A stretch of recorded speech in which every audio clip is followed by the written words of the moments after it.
More breaking news చూస్తున్నారు. Iran పై దాడులను తీవ్రతరం చేసింది ఇజ్రాయిల్. ఇప్పటికే న్యూక్లియర్ స్థావరాలపై దాడులకు పాల్పడింది.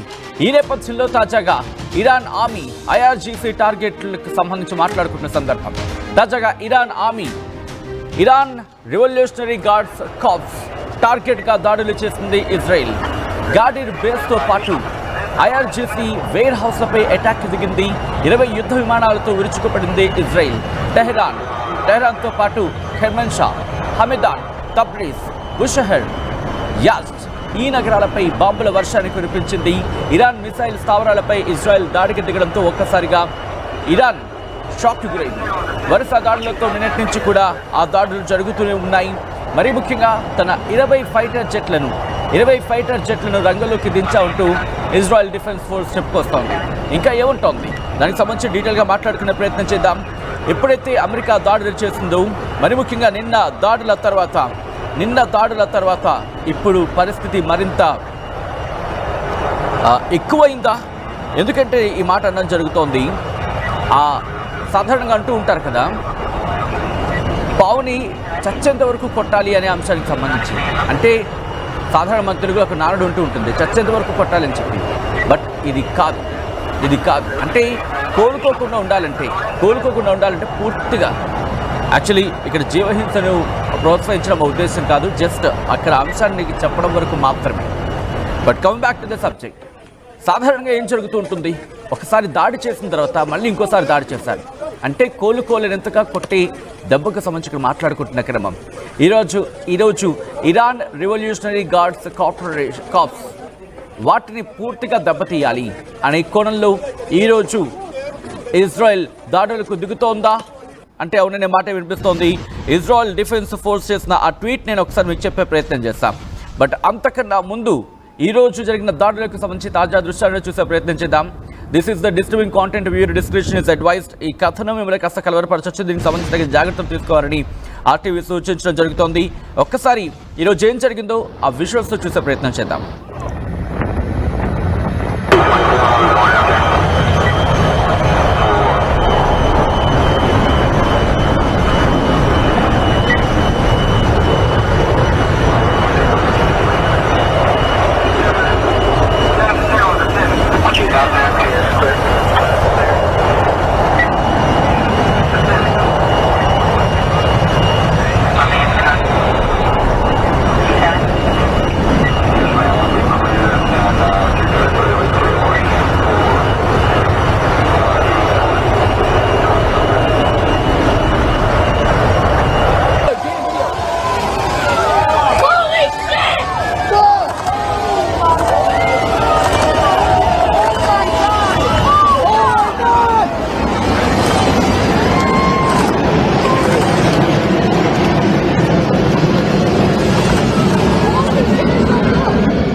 కొద్దిసేపటి క్రితం ఇజ్రాయెల్ డిఫెన్స్ ఫోర్స్ చెప్పుకొచ్చింది ఏమని, మరి ముఖ్యంగా 2000 కిలోమీటర్ల అవతల ఉన్న ఐఆర్జీసీకి సంబంధించి, ఐఆర్జీసీ అంటే ఇరాన్ రివల్యూషనరీ గార్డ్స్ కార్ప్స్ సంబంధించి వాళ్ళ స్థావరాలపై సర్ఫేస్ టు సర్ఫేస్ మిసైళ్లతో దాడికి పాల్పడ్డామంటూ ఇజ్రాయెల్ చెప్పుకొచ్చింది. దీంతో పాటు మరికొన్ని అంశాలను ప్రస్తావించింది. ఏముంది, 20 ఫైటర్ జెట్ల సాయంతో ఇటు టెహరాన్ కావచ్చు, అట్ ద సేమ్ టైం హమదీన్, దాంతోపాటు ఖెర్మన్షా ఈ ప్రాంతాన్ని టార్గెట్ చేసామంటూ చెప్పుకొచ్చింది. ఇంకా ఏముందంటే మరి ముఖ్యంగా 20 ఇజ్రాయెల్ ఎయిర్ ఫోర్స్ ఫైటర్ జెట్స్ని ఇంటెలిజెన్స్ బేస్డ్ స్ట్రైక్స్గా ఉపయోగించడం జరిగింది. ఇదంతా కూడా ఓవర్ 30 మరి ముఖ్యంగా 30 ఈ యుద్ధ విమానాలు లేకపోతే వాటికి సంబంధించి ఉపయోగించాలని చెప్పుకొస్తున్నాయి. టార్గెట్ ఎక్కడెక్కడ టార్గెట్ చేస్తుంది అనేది కూడా క్లియర్ కట్గా చెప్పుకొచ్చింది. Missile storage and launch infrastructure, మిసైల్కి సంబంధించి వాటి కర్మాగారమో లేకపోతే వాటిని ఉంచే ప్రదేశం ఉంటుంది కదా, వాటితో పాటు లాంచ్ ఇన్ఫ్రాస్ట్రక్చర్, వాటిని లాంచ్ చేసే ఇన్ఫ్రాస్ట్రక్చర్ ఉంటుంది కదా, వాటిని కూడా ధ్వంసం చేస్తామని చెప్పుకొచ్చింది. అలాగే radar and satellite system used for aerial ఇంటెలిజెన్స్కి సంబంధించి, గగనతల రక్షణ వ్యవస్థకు సంబంధించి చాలా కీలకమని చెప్పుకోవాలి రాడార్ అండ్ శాటిలైట్ సిస్టమ్ అనేది. వాటిని ధ్వంసం చేస్తామంటూ ఇజ్రాయెల్ చెప్పుకొచ్చింది. అలాగే టెహరాన్కి సమీపంలో మిసైల్ లాంచ్ ఉంటుంది, దాన్ని కూడా కొట్టి పడేసామంటూ కూడా చెప్పుకొచ్చింది. ఇంకా ఏముంటుంది, 2000 కిలోమీటర్ల అవతల ఉన్న ఇరాన్ రెవల్యూషనరీ గార్డ్స్ కార్ప్స్ సంబంధించి surface to surface missile engine production సైట్ని షారాడ్లో ఉన్న ఆ ప్రాంతాన్ని కూడా కొట్టిపారేస్తామని చెబుతోంది. ఇక్కడి నుంచి కాస్త డీటెయిల్గా మాట్లాడుకునే ప్రయత్నం చేస్తే ఈరోజు జరుగుతున్న దాడులని చాలా ఇంట్రెస్టింగ్ దాడుల కింద చెప్పుకోవాలి. అదేంటి ఇంట్రెస్టింగ్ అంటే, అవును, ఎందుకంటే ఆల్రెడీ వెన్ను విరిగిపోయిందనే చెప్పుకోవాలి ఇరాన్కి దాదాపుగా. ఎందుకంటే న్యూక్లియర్ సైట్స్ని కొట్టిపడేశారు. వాళ్ళ ఇన్ఫ్రాస్ట్రక్చర్కి సంబంధించి, వాళ్ళ ఇన్ఫ్రాస్ట్రక్చర్ అంటే మిసైల్ ఇన్ఫ్రాస్ట్రక్చర్ కావచ్చు, లేకపోతే వాళ్ళ కీలక స్థావరాలు కావచ్చు, వాళ్ళ కమాండర్స్ కావచ్చు, దాంతోపాటు వాళ్ళ సైనిక వ్యవస్థను కావచ్చు, అలాగే వాళ్ళ న్యూక్లియర్ సైంటిస్టులు కావచ్చు, వీళ్ళందరినీ హతమార్చిన పరిస్థితి ఉంది. కీలకమైన వ్యక్తులు అఫ్కోర్స్ ఇప్పటికీ వాళ్ళల్లో ఆ నాయకత్వం ఉంది, ఆ నాయకత్వాన్ని కంటిన్యూ చేస్తోంది ఇరాన్. దీన్ని పూర్తిగా కొట్టిపడేయలేం. బట్ ఇరాన్కి సంబంధించి సుప్రీం లీడర్ ఆయతుల్లా అలీ ఖమేనీ ప్రస్తుతం ఎక్కడ ఉన్నాడు? ఈ ఆయతుల్లా అలీ ఖమేనీకి సంబంధించి టార్గెట్గానే దాడులు జరుగుతున్నాయా? ఈ అంశానికి సంబంధించి ఇప్పుడు మాట్లాడుకుంటున్న సందర్భం. అయితే ఈ రోజు జరుగుతున్న దాడులు ఒక్కసారిగా ఆ ఉధృతి పెరిగిందనే చెప్పుకోవాలి. ఇరాన్ పూర్తిగా లేపేయబోతోందా? ఇజ్రాయెల్ ఇరాన్ను పూర్తిగా లేపేయబోతోందా? ఈ ప్రశ్న నేను మీ ముందు వచ్చే ప్రయత్నం చేస్తున్నాను. ఒకసారి మీరు రియాక్ట్ కండి. అమెరికా, ఇజ్రాయెల్ కలిసి ఇరాన్ను బూడిద చేస్తాయా? ఎందుకంటే పరిస్థితి చూస్తే అలాగే ఉంది. ఇక్కడ ఇజ్రాయెల్ ఏమంటోంది? మరి ముఖ్యంగా ఇజ్రాయెల్ దాదాపుగా ఫ్రేమ్ అవుట్ అయిందని చెప్పుకోవాలి. ఇక్కడ అమెరికా మాత్రమే ఫ్రేమ్లో ఉందని చెప్పుకోవచ్చు. దాదాపుగా అమెరికా ఏమంటోంది? ఇరాన్ కనుక దాడికి దిగితే, ఇరాన్ కనుక ప్రతి దాడికి దిగితే, ప్రతికారేచ్ఛతో రగిలిపోయి అమెరికా మీద కనుక దాడి చేస్తే ఇరాన్ సర్వనాశనం అవుతుందని అర్థం వచ్చేలా అమెరికా అధ్యక్షుడు కావచ్చు, అమెరికా ఉపాధ్యక్షుడు కావచ్చు, అమెరికాకు సంబంధించిన కీలక వ్యక్తులు మాట్లాడుతున్న సందర్భం. కట్ చేస్తే ఇరాన్ నిన్న ఇజ్రాయెల్పై దాడికి పాల్పడింది. ఇజ్రాయెల్ని పూర్తిగా మట్టి కరిపిస్తామంటూ ఇరాన్ ఇక్కడ ప్రతీకారేచ్ఛతో రగిలిపోతూ ఈ అంశానికి సంబంధించి మాట్లాడుతోంది. ఇటు ఖమేనీ కూడా రియాక్ట్ అయిన సందర్భం అని కూడా డీటెయిల్గా మాట్లాడుకునే ప్రయత్నం చేద్దాం. బట్ ఈ రోజు జరిగిన దాడులు ఒక్కసారిగా ప్రపంచాన్ని ఉలిక్కి పడేలా చేశాయి మరోసారి. ఎందుకంటే ఇజ్రాయెల్ అంత వేగంగా దాడులు చేస్తున్న నిన్ననే కదా వాళ్ళ న్యూక్లియర్ ఇన్ఫ్రాస్ట్రక్చర్స్, న్యూక్లియర్ ఫెసిలిటీస్ మీద అమెరికా దాడి చేస్తుంది. సో ఇంత వేగంగా మళ్ళీ దాడికి పాల్పడుతుందా అనే అంశానికి సంబంధించి చర్చ జరిగింది. బట్ ఈ డెవలప్మెంట్ చోటు చేసుకోవడానికి కారణం చాలా ఉండొచ్చు. ఎందుకంటే నిన్న రష్యాని సంప్రదించింది, రష్యాతో చర్చలు జరిపింది. రష్యా నుంచి ఎటువంటి అవుట్కమ్ వస్తుంది అనేది ఆసక్తికరంగా మారింది. ఎందుకంటే రష్యా ఎటువంటి నిర్ణయం తీసుకుంటుంది అనేది యావత్ ప్రపంచం ఇప్పుడు ఆసక్తిగా ఎదురు చూస్తోంది. రష్యా యుక్రెయిన్ వార్ అయినప్పుడు మనం చూసాం ఏం జరిగింది. యుక్రెయిన్ వెళ్ళి రష్యాలో కొట్టిన సందర్భంలో ఆ పరిణామాలను చూసాం. వాటి గురించి డీటెయిల్గా మాట్లాడుకుందాం.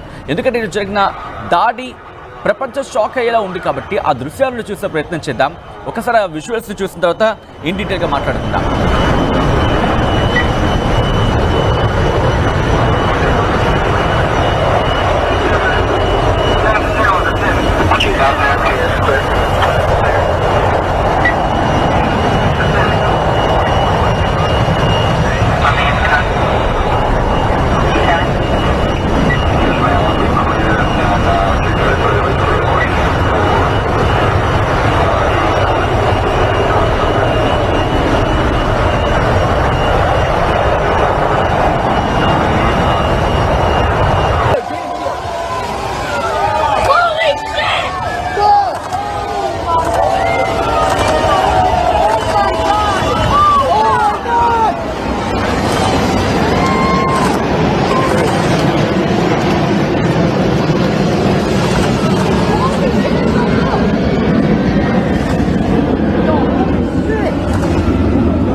అదిగో ఆ విజువల్స్ మీరు చూస్తున్నారు కదా.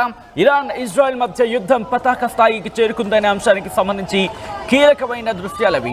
ఎందుకంటే ఇక్కడ ఇరాన్ అక్కడ ఇంకా లాంచ్ చేయబోతోంది, మిసైల్స్ని దాడులతో విరుచుకుపడబోతోంది అంటూ కూడా చర్చ జరుగుతున్న క్రమంలో ఇప్పుడు ఇరాన్ కూడా ప్రతి దాడిని ప్రారంభించింది. ప్రతీకార దాడులు కొనసాగిస్తోంది ఇరాన్. సెంట్రల్ ఇజ్రాయెల్లోని ఇరాన్ మిసైల్స్ దాడికి పాల్పడిందంటే అర్థం చేసుకోవచ్చు. రెండు వైపులా కూడా కీలకంగానే మారిందనే చెప్పుకోవాలి. ఇక్కడ అమెరికాకు సంబంధించి ఇప్పుడు ఏం చేయబోతుంది అంటే ఇజ్రాయెల్ మీద జరిగిన దాడి కింద చూస్తుందా, లేకపోతే ఇంకా కంటిన్యూ చేసే అవకాశం ఉందా? ఇరాన్పై ఇజ్రాయెల్ అమెరికా ప్రారంభించిన యుద్ధానికి దారి తీయబోతోందా? ప్రస్తుతం ఇదే చర్చ చూడందుకుంటోంది. ఎందుకంటే న్యాయాధీకరణ సాధ్యమవుతుందా అనే ప్రశ్న ఇప్పుడు తలెత్తుతోంది. వీటికి సంబంధించి మాట్లాడుకున్న సందర్భంలో యుద్ధంలో అమెరికా చేరడం ఎప్పుడైతే ఖాయమైందో, ఎప్పుడైతే అమెరికా దాడి చేస్తుందో ఇజ్రాయెల్ విజయానికి గ్యారంటీ ఏమీ లేదంటూ కూడా చర్చ జోరందుకున్నది అర్థం చేసుకోవచ్చు. ఎందుకంటే ఇది ఒక విపరీత పరిణామం. మరి ముఖ్యంగా అనూహ్య పరిణామం కింద చెప్పుకోవాలి. ఇరాన్ అణు కేంద్రాలు బాలిస్టిక్ మిసైల్స్ని దాడి చేసింది, దాంతో పూర్తిగా వాటిని ధ్వంసం చేసింది. దీంతో వాళ్ళ దీర్ఘకాల వ్యూహాత్మక ప్రయోజనాలు ఇప్పుడు పూర్తిగా స్మాష్ అయిపోయాయనే చెప్పుకోవాలి. ఇరాన్ పాయింట్ ఆఫ్ వ్యూలో చూసిన సందర్భంలో ఇప్పుడేం జరగబోతోంది అనేది ఆసక్తికరంగా మారబోతోంది. ఎందుకంటే ట్రంప్ అనేవాడు ఊరుకోడు. ఒకవేళ ప్రతీకార దాడికి చేస్తే కనుక